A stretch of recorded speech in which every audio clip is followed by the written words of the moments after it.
Good evening, everyone. This is Ryan Hoyme, aka Massage Nerd, and tonight we have two special guests. The first one is Adam, and he graduated from Ashmead College and is presently on a hiatus for Portland State University as a psychology major. Adam has been a teacher's assistant at Everest Institute and University of Western States. He has worked as both an employee and self-employed massage therapist. His therapeutic skills include myofascial release, deep tissue, heated stone, clinical, and oncology massage. The next person tonight is Nathan, and he graduated from East-West College of Healing Arts. He is licensed in both Oregon and Washington, and is nationally certified. He has gained experience by working in retreat spas, medical offices, and owned a day spa. He is most well known for his deep stabilizing treatment of soft tissue dysfunction. Mr. Nordstrom has taught massage students in Oregon since 2004. He currently teaches ethics and communication, orthopedics and sports, rehabilitation massage, survey of modalities, and medical massage at University of Western States Massage Therapy Program, where he has helped in writing and development of the program. He also teaches continuing education for Educated Touch, where he has taught and mentored massage therapists from all over the world. He has been teaching classes with bodies and massage therapy for over 3 years. He has been quoted in such publications as Massage Therapy Journal and Massage Magazine. Mr. Nordstrom is co-authoring a book with Adam on an application of ethics in massage therapy. Welcome tonight, both of you. Welcome tonight, you guys. Good evening, everyone. Yeah. This is Ryan Hoyme. So, Adam, raise your hand. Okay, everybody knows Adam. And Adam's counterpart, Nathan. Yeah. Okay, so tonight we're talking about ethics. So the good, the bad, the ugly of ethics, or? At least the bad and the ugly. I don't know about the good. Okay. So there's not a lot of good with ethics? Hey, there's a lot of good. Just if you've got good ethics, you don't need to talk to us. That's awesome. You'll the bad and the ugly. Yeah. You should trademark that.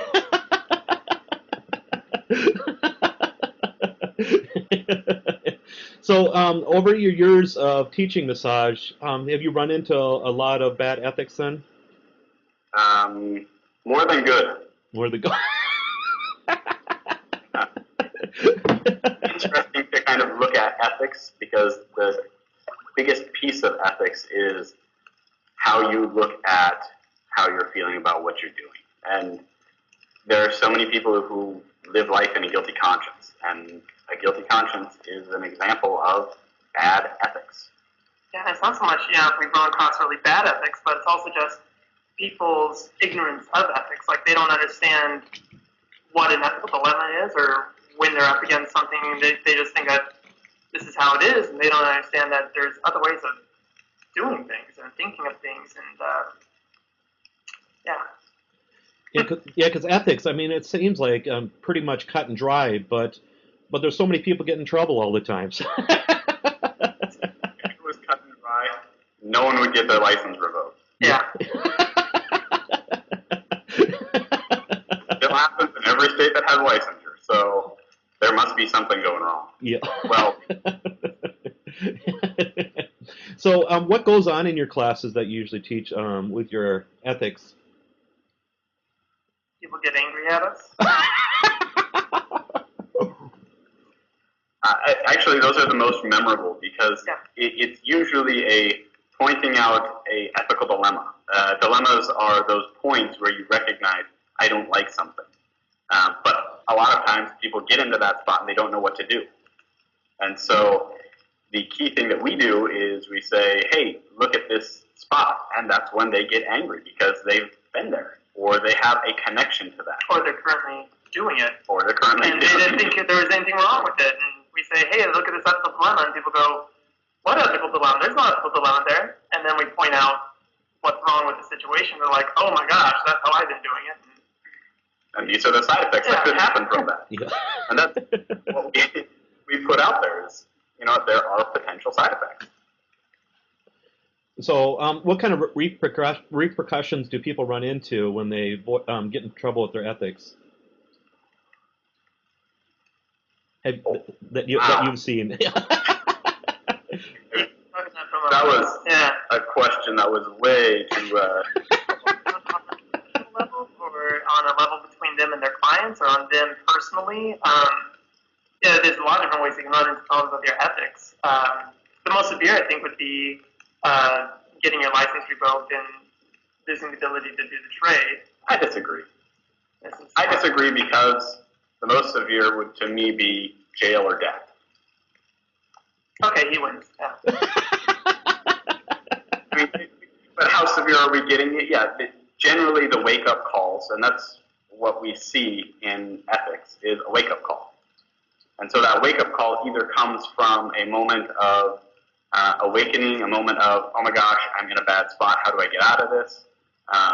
Maybe it has to go far enough to where it's getting your license revoked. Maybe it has to go far enough to where you're in these major dilemmas. But hopefully those wake-up calls happen sooner than later. And then I recently talked with somebody, and they said they're on the board of one of the states for massage, and they said one of the major problems are other therapists narking on other therapists. Do you see that more of an issue and stuff? Okay, so I love the term massage therapist narking, because in a lot of states you actually have a mandatory responsibility to report. Mandatory reporting is what a lot of states put out there, and that's what would be considered narking. And so if you set a law to tell everyone that they have to narc, and then calling them, how dare you be a narc, it's kind of this duality that's a problem. Sounds like an ethical dilemma. It sounds like Actually, it was funny because I was just talking to someone who helps at the Federation of State Massage Therapy Boards when I was down in California teaching this class at the California Convention. And they have been saying, you know what, for professionalism, maybe we need to have a standard of continuing education different than for national certification or for certification or for professionalism, for a different type of professionalism. So extending your technique would be more of national certification, where maybe standard licensure would be you have to have these core business classes or these core professional classes, including ethics. There's a lot of ethical dilemmas going on constantly when we're looking at state licensing boards, when we're looking at massage therapists narking on other massage therapists. What is the true definition of narc? It's reporting. And so mandatory reporting, I have no problem with. Now, a massage therapist going and saying, well, you know what, I don't like this massage therapist, so I'm going to tell the state board that they're dating their client, or they're fill in the blank with whatever ethical dilemma you want to put in there. They're cheating the IRS or cheating the government or anything else. It really comes down to if it's legitimate reporting of concern. Okay. There's the black and white, though. Yeah, black and white. I try to stay fairly close to the black and white instead of middle gray. Yeah. Adam, he's gray. Yeah. He's shady every sort. Like the question that you just asked of, were you saying that people were finding it was a problem that other therapists were knocking out other therapists, or that it's not a problem? It is a problem. This one therapist said it's most all the complaints and stuff are other therapists talking about other therapists. Then it seems. And see, from a professional standpoint, I think that we need to police ourselves, because a lot of state boards, we don't have the funding to go out and investigate every single little claim and whatnot. And if we're not holding ourselves accountable as a profession, then there's a big ethical dilemma there. There's an example. I just remembered one. I had a client who was on my table, and they said, hey, did you hear the local strip club has a chair massage? And I said, no, I did not. Were they any good? He said, well, no, I didn't get a massage from them because that just wasn't what you do, and you do treatment-based work, and it's something completely different. I have no problem emailing the state board and saying, hey, did you know that such and such strip club has a massage therapist in their club, doing massage therapy topless. You know what? I'm an artist. Yeah, but for me, that black and white issue was definite. I mean, that's one of those that I felt, even in the adult, if you took therapeutic or relaxation or spa-based massage, that's still not the environment for it. Yeah, people are not going to a strip club for a healthy intent touch. They're going there for some sort of sexual gratification, which completely, in my my view, contradicts what massage therapy is. So it's just the wrong place for it.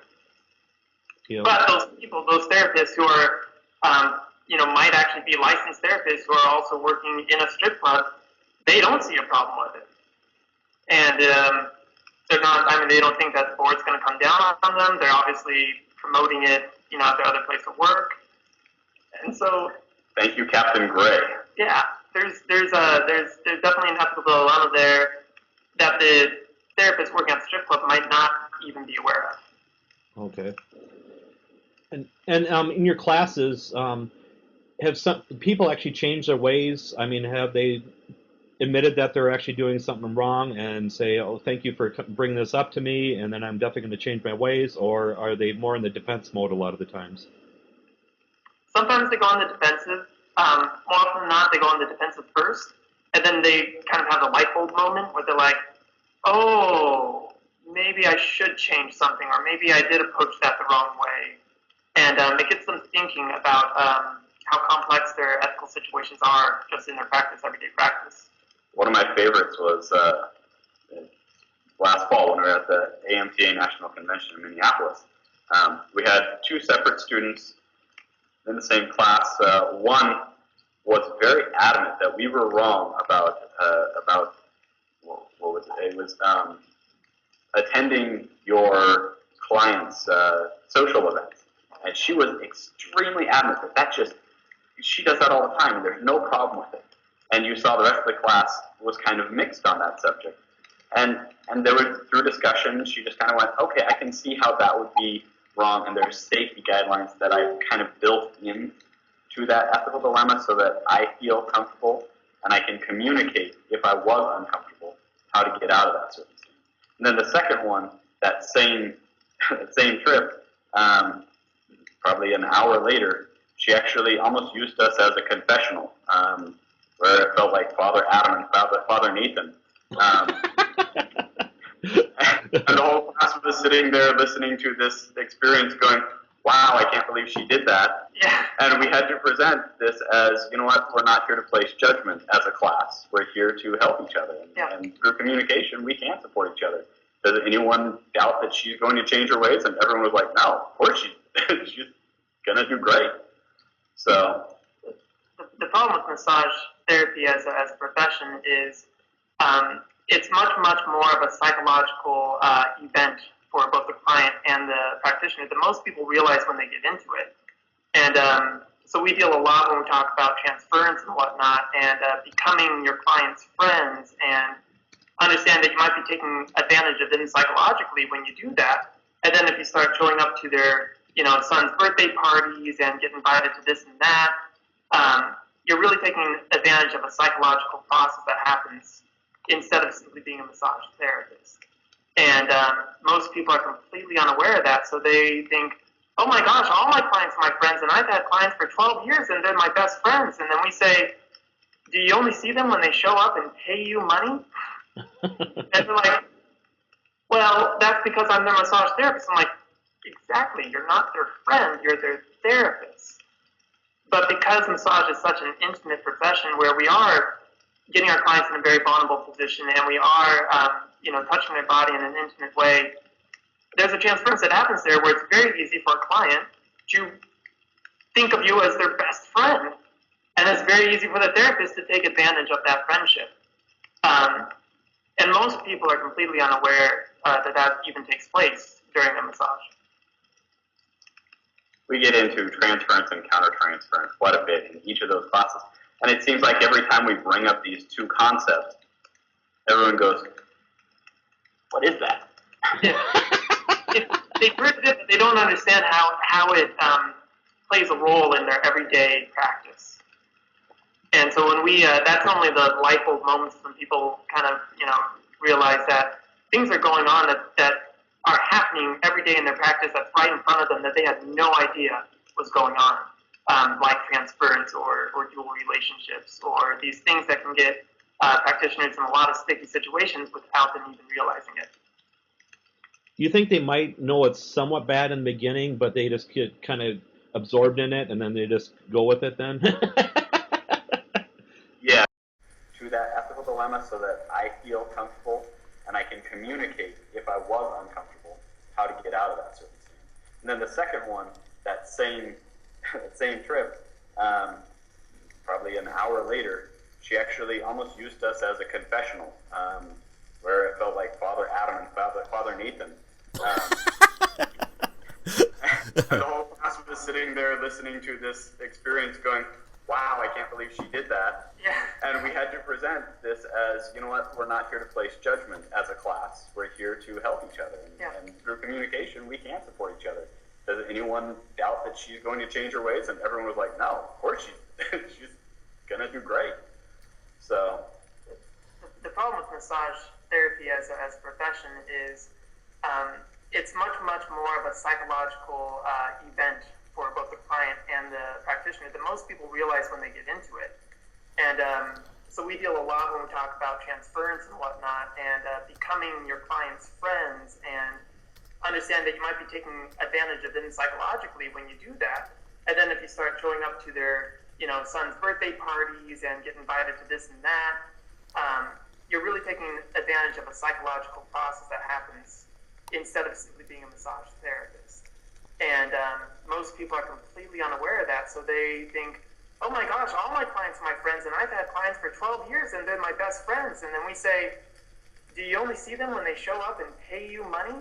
And they're like, well, that's because I'm their massage therapist. I'm like, exactly, you're not their friend, you're their therapist. But because massage is such an intimate profession where we are getting our clients in a very vulnerable position, and we are, touching their body in an intimate way, there's a transference that happens there where it's very easy for a client to think of you as their best friend, and it's very easy for the therapist to take advantage of that friendship. And most people are completely unaware that even takes place during a massage. We get into transference and countertransference quite a bit in each of those classes. And it seems like every time we bring up these two concepts, everyone goes, what is that? They've heard of it, but they don't understand how it plays a role in their everyday practice.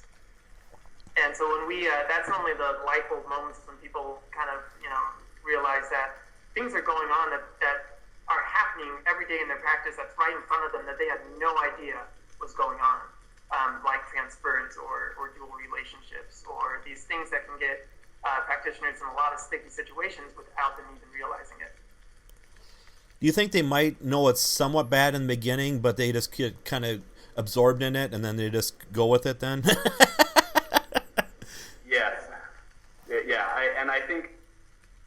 I think all of us have an innate instructor that we had when we were in massage school who would just kind of go, well, that person wouldn't do it, but maybe it's okay.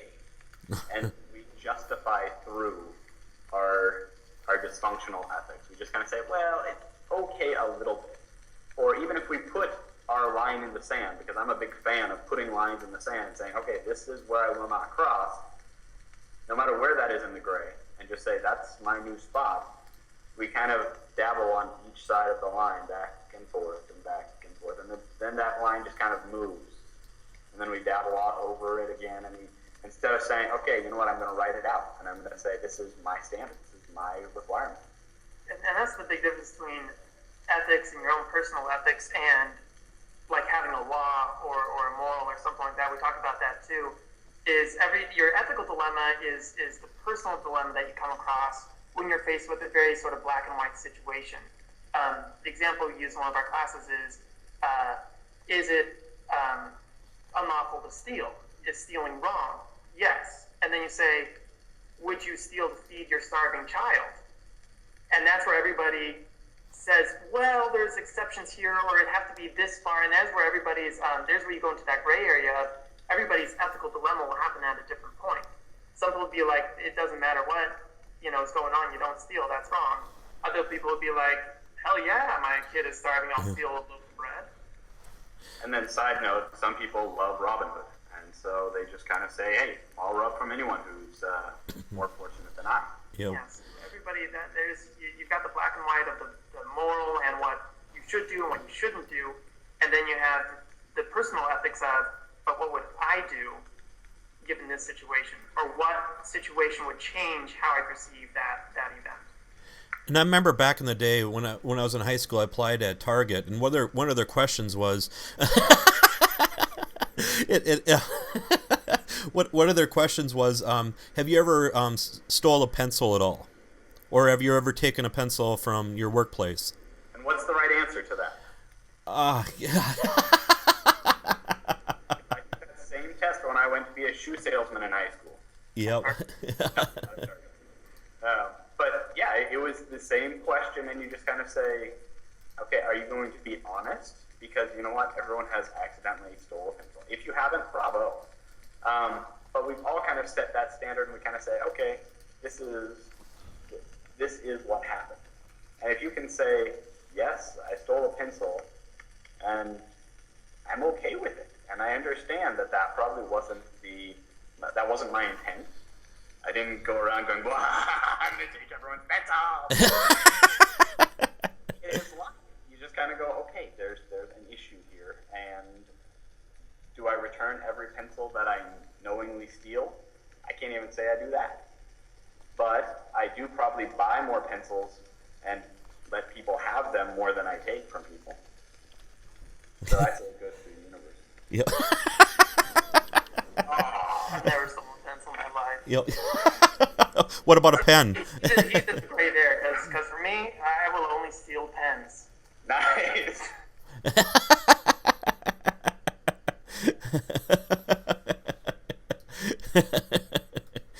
So paper clips, any of those kind of things? The colored ones, yeah. Yep. I've even seen ones of feet. A what? Of feet. So paper clips in the form of a feet. Oh, Yeah. wow. Yeah, so that's pretty cool. So what with ethics, would you say people get enough ethics after they graduate for, let's say, the national boards and stuff? You have to have so many ethics in that 4-year period? I don't think the majority of our culture has enough ethics, regardless of what profession you're in. Oh. It's not a massage therapy thing. It's definitely a cultural issue, yeah. We just attack it where we can, which is with massage therapy. Okay. And 4 hours or 6 hours every 4 years doesn't address all the issues that people come up with. I know in the state of Oregon, where we are right now, one of the laws is that we have peer mentorship, and it kind of goes in and talks about that you're required to have a peer that you could go talk to if you came across the dilemma where you were like, you know what, I don't know if I should be here. And if you can get yourself out of the picture and kind of grab another therapist and say, hey, what would you do in this circumstance, in this dilemma? You're pulling someone from a third perspective, third point of view, and turning them into the dilemma, and they can give you an outsider's perspective, which I think if the majority of massage therapists did that, then yeah, maybe 4 hours or 6 hours every 4 years would be enough. Didn't have who your mentor was. Your mentor's going to have the best ethics, right? Yeah. Let Adam mentor you. Oh, yeah. If we go back to earlier when we were talking about the massage therapist at the strip club who was doing massage, she might not be the best person to mentor you. You know, you might want to go take a couple more ethics courses at that point. Yep. So Nathan was my mentor out of school, and I still call him just about everything, you know, that I'm having a question about. But yeah, there's some therapists I can think of that I definitely don't think should be giving advice, especially from an ethical standpoint. think everyone sees that, though. And then that brings up another ethical dilemma of judgment. Yes. I judge. Yeah. I don't think we're going to address that one here. Yeah. Yeah.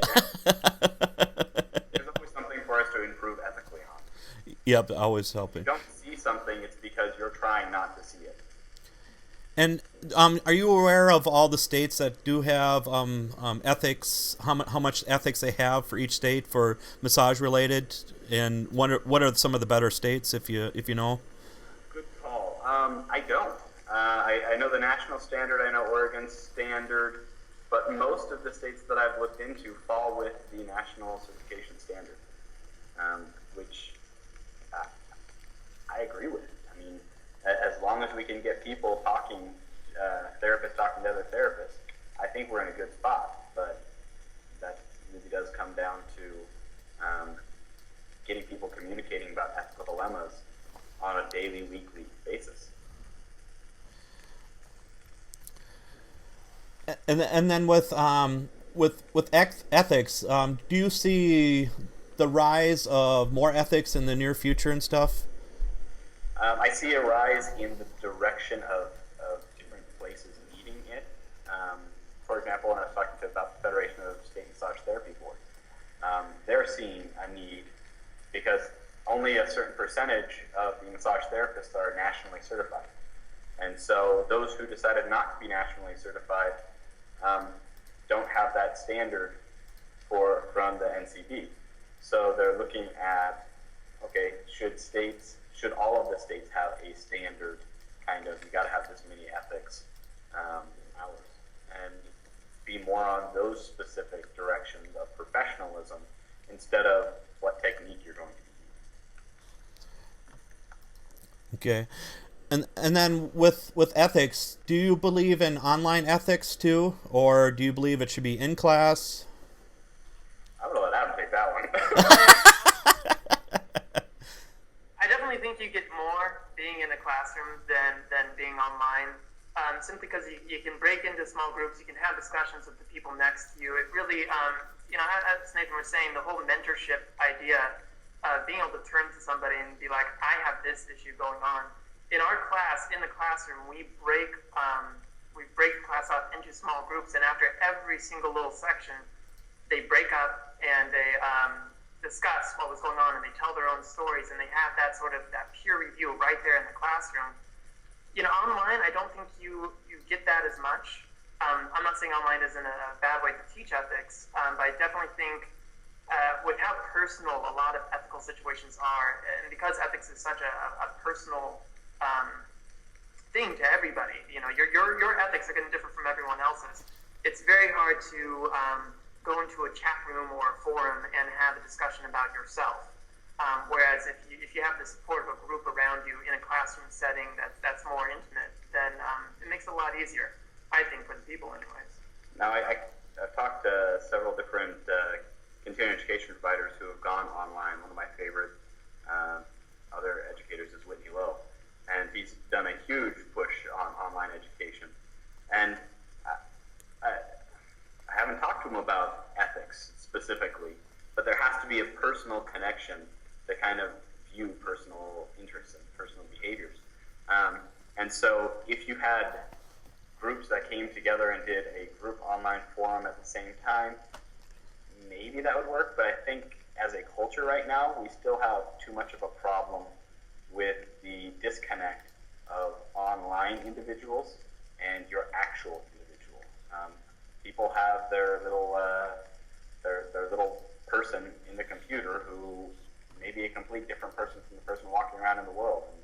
And a lot of, like massage nerd, his little round face. And, you know him as this. And so if you have your identity, which is different online than what is being presented in your practice, that's a separation that needs to be addressed, I think, before we could get a topic like ethics dealt with on a personal level in a professional way. And next week I'll be starting my online ethics class.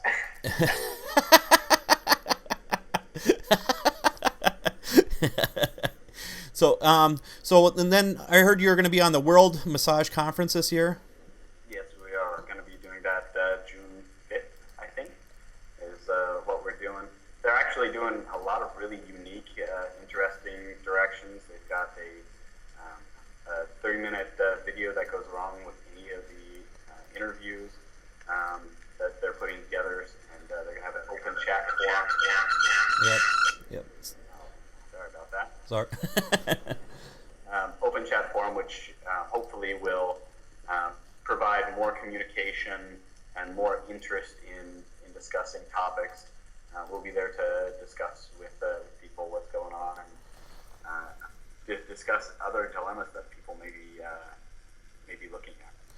And people, have you talked with many people like overseas about ethics with massage? Is it different, would you say, or? Yeah. Heavily. Yeah, I haven't talked with anyone, but I imagine it is. When we're looking at culture-based massage therapy instead of our mat-based massage therapy like we study here in this country, you find out that there's different expectations for massage therapy in different places with different people. This last week to a lady from Germany, their massage therapy is a lot more clinically based. They do have spas which have spa therapy, which is specifically for just the spa industry. It's more of a relaxation, and the expectation is linear. It's just, that's what it is. As well as the clinical, that's what it is. There isn't a connection between the two. They're just two separate individuals, and they have to deal with in their education how you're going to be dealing with a transference of a doctor-patient, or how you're going to deal with transference of a lover, or transference of parent-child. All those other transferences get brought up in their basic education. I have a student currently in the University of Western States in the massage therapy program who's from China, and her view of massage therapy is kind of threefold. And she kind of looks at it and she goes, well, there's the Chinese medicine kind of massage therapy, which is more like the acupressure, Tui-Na type style. And then you have the traditional Chinese, which is a little different and it changes. But then you have the prostitution massage therapy, which is kind of in its own little niche, but it's still there as a concept. And they understand that there's a separation between those two. I think one of the biggest issues facing us as massage therapists is the public opinion of what massage therapy is in this country. Because the expectation that a client has coming into you, if you have a client that comes into you and they've had therapeutic massage before, and that's what they're expecting, and and then you have a client that goes in and sees an energy therapist who does, Reiki and moves crystals around their body, and then you have the therapist that just works at a spa and doesn't do any sort of therapeutic or clinical work and just is rubbing by to make them feel good. There's a huge difference of expectation for massage therapists in our culture, and that's where a lot of ethical situations come up for the therapist, but also for the client. I can't tell you how many times I've had a client who comes in and asks me, how much am I supposed to tip you? You don't have anything to tell me how much to tip you. I'm like, well, you don't have to tip me. I charge what the session is worth. And they go, oh, because they've always tipped a massage therapist before. They've never, come up against a clinical massage therapist who's more like, you don't have to tip my work. My work, I charge what I'm worth. And so that's a situation that we come up from our cultural perception of massage, is that we don't really have a standard of massage therapy in our culture, because massage therapy is an umbrella term for a whole bunch of different modalities. So in other words, massage therapy is suffering from multiple personality disorders. And we're always being told what to do, right? Yeah.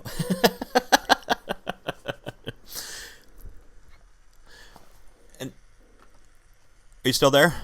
Yeah, we're here. Okay, it's breaking up a little bit. Okay. PC versus Mac. So. I'm PC. Yeah. Hold on, I'm glitching. Okay. So, have you pissed off many people then, would you say?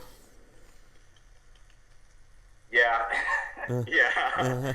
I wouldn't say we've pissed them off. We've made a lot of people think, reevaluate, and then piss them off.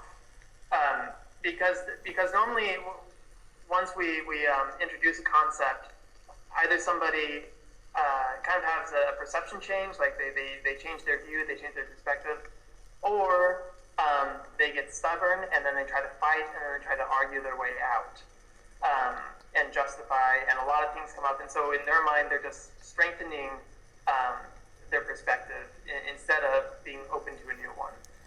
And those people get pretty pissed off at us. Okay. That's actually one of those wonderful defensive techniques that we have.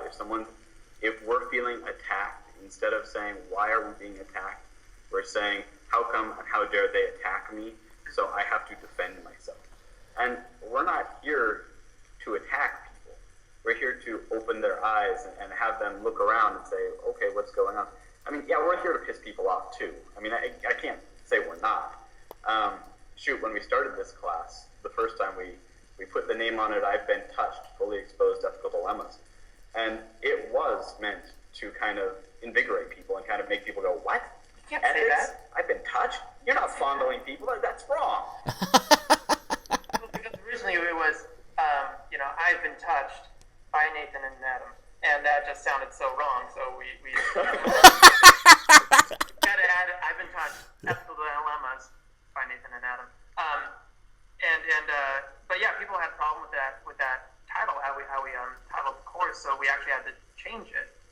I actually still have that flyer, and I don't think the school would appreciate us sending that out around the country. Yeah. They have their name all over it too. They actually stopped a mailer so that they could put out Ethical Dilemmas by Nathan and Adam, because they just were so aghast that it actually got that far through the school. I was kind of impressed that it got that far through the school. But yeah, kind of throw a flag and say, no, that's not right. But we want people to open their eyes and kind of think about, yes, look at other people's dilemmas, but please reflect it back to your own, because we always see other people's dilemmas. That's a human nature thing. We kind of look out and say, wow, that person is stupid, and that person didn't do it right. That person was crazy for doing this. But then we can't stick our finger in our own face and say, you're an idiot. Where our course kind of differs from a lot of the other courses out there is we don't teach ethics. As in, you sit down and we start reading from a book and we tell you this is what ethics are and this is, we call it ethical dilemmas for a reason, because we say, okay, let's look at you, your practice, what you're doing, and let's find your dilemmas. And so it is very personal for a lot of people in the class, and it can, anger people and offend people. But at the same time, it gets people to look at ethics not from a textbook point of view where it's just that thing that you have to do, but it lets them see, it opens their eyes to every single day you're dealing with ethical situations. And you need to know how to deal with them when they come up, or even simply recognize them when they come up, because a lot of people, they just don't even know that there's an ethical situation here, and they're just doing what they've always done, and what they're doing might not be that ethical. And they're completely oblivious. Now, aggravating people is one side of it, but the other side is entertaining people. And I remember one class we taught, a guy came up and he says, this is like stand-up comedy. This is great. I appreciate it. That's hysterical. And it's just that life comedy that is there. I mean, you can either laugh at life or you can cry about life. And it was great to see that people could actually laugh at the circumstances too. And once people get comfortable talking about their situations and or situations they've been in or situations they've known on, you get these great stories that come out that people just have a blast with, because they want to know where should it have gone, or where did it go, or what was the right thing to do, what was the incorrect thing to do. Has anyone else been in this circumstance? Because I probably screwed it up. Did anyone do any better than me? Yeah, and you'll find that a lot of people will raise their hand and they'll be like, oh, I've experienced that too, or I did it this way, or this is what happened to me, or this, and you get these great discussions going, And you don't get that from a textbook or from reading, an ethics textbook. I keep going back to the textbook because we're definitely not a textbook. We feel more of a stand-up comedy routine where we are like, okay, let's look at what everyone's doing wrong and try to figure out what we should have done right. Yeah. One of the key things for me is when I first dreamt about this and kind of thought, okay, what is this going to be? I did. Okay. This came through in a dream. But I actually saw this concept of standing up at a stage, poking fun out of a circumstance, and having mobs of therapists kind of all get together and talking about it, going, oh my gosh, did I do that? Have I ever? And having everyone be comfortable with each other, and just kind of having this large mob all kind of come together and say, what can I learn out of that? We make it very clear to everybody when we begin the course that no one's going to be judged, and you're not going to get in trouble for anything that you say in our class. That our class is specifically designed so you can bring up situations that you have been questionable about, and have an entire group there who will be like, oh, well, when I've been there, or this has happened, or that has happened. And so once people get comfortable with saying, okay, I might have been doing some things incorrectly or wrong, what do you think? And then getting that feedback is what helps people, really kind of define what their personal ethics are. And then I think a big ethics question out there is social media. So with social media and massage clients and the therapists and stuff like that, where's the line at? Awesome. We differ on this a lot. Yeah. Some of us advertise on Craigslist. I don't advertise on Craigslist.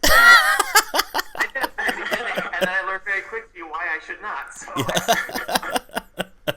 But I don't have, over 1,000 Facebook friends? Yeah. So Nathan's more the social networking guy. So looking at social networking, I can actually say that, once again, this goes to the gray and the black and white. Yeah, Adam's more black and white, and I'm more gray on this one. I have no problems with being a professional entity on a social network. I have no problems being a professional individual on a social network. I'm not going to put pictures of me out drinking, I don't know, what are they drinking, 40, 60? 40. A 40, okay. Out drinking a 40 and partying, because that's not my life. And so when I look at networking, I look at it as a business opportunity. I look at it as a connection for people. The secondary thing that goes along with that is I did have a client a couple of months back find me on Facebook and asked to be my friend, and that made my stomach turn. Just for a second, I kind of went, oh, is this a area where I want to have that type of connection with my clients or my patients? It's a different realm. I do it for teaching and continuing education, and I socially network that way. And in my profession, that's one of the key things. I love my associations and my connections with the massage therapy industry. But that's a little different. I'm the exact opposite, where I keep my my professional life completely separate from any sort of online or personal life or anything like that. I have a Facebook page, and He ignores it. I pretty much only get on it like to talk to my family and friends and whatnot. I've had clients who have contacted me on that. What I did was I created a business page or whatever, and I just say, go like it, and every once in a while I'll throw up a little message on my business page. But unlike Nathan, I do like to go out, drink, and party, and those pictures can be on Facebook from time to time. I need my clients to see that, so I keep myself very, very separate when it comes to social networking. Client is a client, and they don't really get involved with my personal life. And then somebody in the chat asks, what about the show Happy Endings? The what? Haven't you heard of that? It's a new show out on, I can't remember if it's ABC or CBS or one of those. But Is it about massage? no, it's not about massage, but just that term. Yeah. The happy ending, and this is I'll take this one. Go for it. Happy ending is a term for prostitution.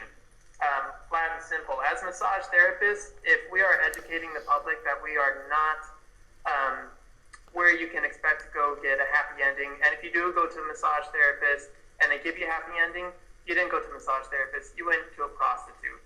And the more that we as a profession can delineate the difference between healing touch and sexual touch, and that if you're getting sexual touch, it's not from a massage therapist, then we don't have to worry about terms like happy endings, massage parlors, all these kind of negative connotations that come with these terms. As massage therapists, if we do a good job educating the public that that's not what we do, and that's called prostitution, then we don't have to worry about things like that, because and that's what I mean when I say that culture has different perspectives and different views. Is we see a show like Happy Ending and we take offense to it because it's kind of playing on a sort of a dark area of our profession, where the sex trade has really taken advantage of massage therapy being such an intimate profession. But somebody obviously put the show up there and they just think it's hilarious. So they think there's nothing wrong with the term, happy ending and what are you messing with? Sorry, the power cord. Oh, okay. So there's when it comes to, if there is a show out there, well, there's a show out there with the title Happy Ending. Yes, the term comes from kind of what I like to call the dark ages of massage, which is when we were pretty much completely bastardized by the sex trade. But we're not in that stage anymore. We're really starting to come out there. We've earned the title of therapist. We have therapy, massage therapy. It's in the title. The American Massage Therapy Association. We're coming out of that massage parlor masseuse era, and as long as we continue to educate the public on that, we don't have to worry about that. You just tell people if you're getting a happy ending, you're seeing a prostitute. That's nothing to do with massage. And do you think it would be better for the massage profession if prostitution was legalized? It would definitely make the two professions completely separate. Right now, prostitution, because it's illegal, has to find kind of a front. And massage therapy is an incredibly easy profession to take advantage of, because we have our clients come into a private room, take off their clothes, and then we rub their body, with oils or lotions or whatever. It's very easy to turn that into a sexual situation, which is why a lot of prostitution goes on under the guise of massage. If prostitution was legalized, they would no longer have to hide their profession behind others, and massage and prostitution would become two completely separate ideas in the public mind. Massage therapy would be, for the health and balancing of your body, mind and spirit, and prostitution would be to get your rocks off. Right now, prostitution kind of takes advantage of massage therapy because it's illegal. But I don't think it just takes advantage of massage therapy. I mean, there's several other code names that they use, and they have their own underground identity. Not that I have any clue, but you think of, there must be a legal form of escort service. I would assume that there are escorts out there who literally just escort you places. But then you start saying, okay, well, that's another industry that was taken over by prostitution. Yeah, no, I mean, if prostitution has to take advantage of other professions, and the reason why massage is targeted so much is because it's such an easy profession to take advantage of, because of what we do. So, long answer made incredibly short, yes, I think massage would benefit with prostitution being legalized, because it would get prostitutes out of massage therapy. Hopefully. And have you heard anything about in Las Vegas, whether they still have those problems too, or? Yes. Yes. Long answer short, there's still a problem. Okay, so there's no one way to do anything, it's Part of that is because of the expectation because Las Vegas isn't just local people with an expectation, it's people coming from other states where they look at prostitution as a connection to massage therapy, and then that expectation comes in, and they say, oh, well, okay, this is how I get a prostitute. So just to say Las Vegas is doing it wrong isn't right. Just to say they're doing it right isn't right. It's because Las Vegas or Nevada is such a minority or an enigma or a phenomenon within the greater country. When people go to find a prostitute anywhere else in the country, they have to go to masseuse or some other profession that kind of hides as prostitution. So when they go to Vegas, who are they going to look for? They're going to look for those same professions. So prostitution in Las Vegas still takes advantage of those professions because that's what people are looking for. Because not everyone's from Las Vegas, and so they're trying to cater to the people that are going there and what they're looking for. And what they're looking for is massage parlor. I don't even like the word massage parlor. Prostitute. Well, that's what I mean, is that they're looking for a prostitute, but where do they find that? Yeah. Where they come from, they find it at places like massage parlors or stuff like that. So when they go to Vegas, what do they look for? They look for the massage parlor, even though they don't have to be, because it is still legal in Las Vegas, right? I don't know if it's illegal in Las Vegas, but I know in Nevada. Anyone from Las Vegas, put that up there and let us know. Vegas Central. For some odd reason, I thought Las Vegas was illegal, but Nevada was legal, but there was some other bizarre. Yeah. And do you guys fight? Do you guys fight a lot in your classes? Oh yeah. Yeah, and that's one of the reasons why we kind of wrote it as a co-presenter class, is because there is so much gray and there are so many different ways of thinking of things, and many times there isn't the best right way to do it. There's simply better ways to do it. We have not put each other in headlocks yet, but we definitely have disagreements. He gave me a noogie once. But it is that thing where you have two different personalities, you have two different identities, and they're going to take it two different ways. But when we talk about our own ethical dilemmas, we can give each other feedback and say, I feel a little uncomfortable with that, or you feel a little uncomfortable with that. Okay, why? And then I can be more enlightened by him, he can be more enlightened by me, and we can just kind of develop an understanding of why each standard is set the way it is. Yeah, so the first noogie is actually therapeutic. After that, it's abuse then, okay? I like to call it selective training. Yep.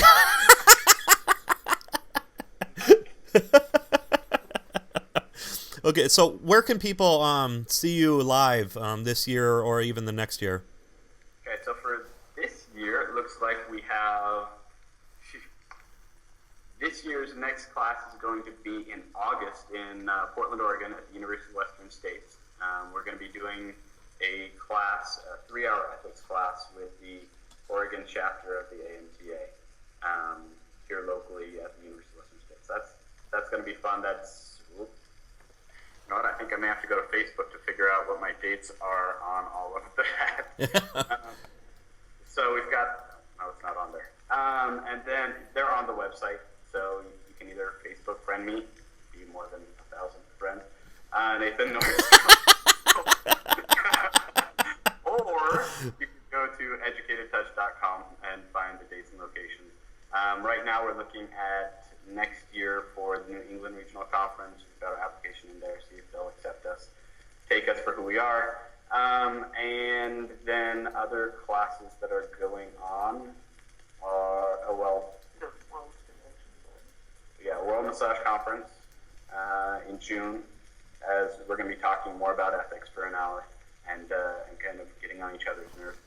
And then this weekend in New York, they're having their AMTA New York convention, and they're going to be going to Bodies the Exhibition as a group, and I've supported with a take-home test so that they can mail it in and get continuing education for going to Bodies the Exhibition.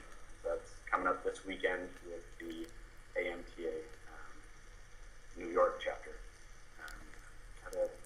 classes. Oh, Las Vegas. Going to go to the Las Vegas convention and teach at the Body of the exhibition there. But that's classes for this year. We're looking at 2012. If you have anybody that you want us to come out and present with, or any schools that you want us to present at, feel free to email him. Okay, email me. Okay. He won't accept people, though. AmTA.educatedtouch.com. You have to forward it to me from him. I don't like dealing with it. Okay. Info@educatedtouch goes to us both. So. Okay. Okay, so is there any other things that need to clarify at all, or? Clarify? Are you guys done arguing, or? No, just thank you, Ryan. Appreciate it. Actually, one other thing. This coming October in Portland, Oregon, we're going to be presenting the second annual Underground Foundation poker game, which is going to be in the presidential suite. It's the DoubleTree, which is the sponsoring hotel of the AMTA National Convention. And we're going to have poker. And when we're talking about poker, there is not a minimum buy-in. There is not a standard of value. You donate money to massage therapy research, and you get chips. So you don't actually win anything. You don't win anything. You don't but lose it's anything. a ton of fun. It's a lot. Come play poker with people trying to teach ethics. It's a ton of fun. And we have silent auctions. So far, from what I've heard, we've got some donations from the Custom Craftworks. We've got the Trail Guide to the Human Body has donated some stuff. Last year we had the Massage Therapy Conference donate, and hopefully we'll have them donate again. But yeah, if you're in any of these other industries supporting massage therapy, email me and see if you'd be willing to put something down for the poker game. We appreciate it, and it's going to be a lot of fun. Last year we had $500, just under $500, that I got to slip under a hotel room door to the Massage Therapy Foundation. And I would love to see that quadruple or more. Because we kind of did it kind of spur of the moment this last year, and then people really liked the idea, so we're trying to actually organize it this year. Forward. Maybe. I don't know. Do something ahead of time. Yeah. Craziness. And I remember somebody on the Facebook event page, somebody had ethics with that too. So. Yes, we do. Yeah. Okay. So thanks for everything tonight, you guys, and thanks for everybody viewing tonight. And if you want to get in hold of Nathan or even the other person, okay, you can go to educatedtouch.com and you can get all their information for classes, articles, links, you name it. Everything's on there. Okay. Thank you. Thanks. Good night. Good night. Yep.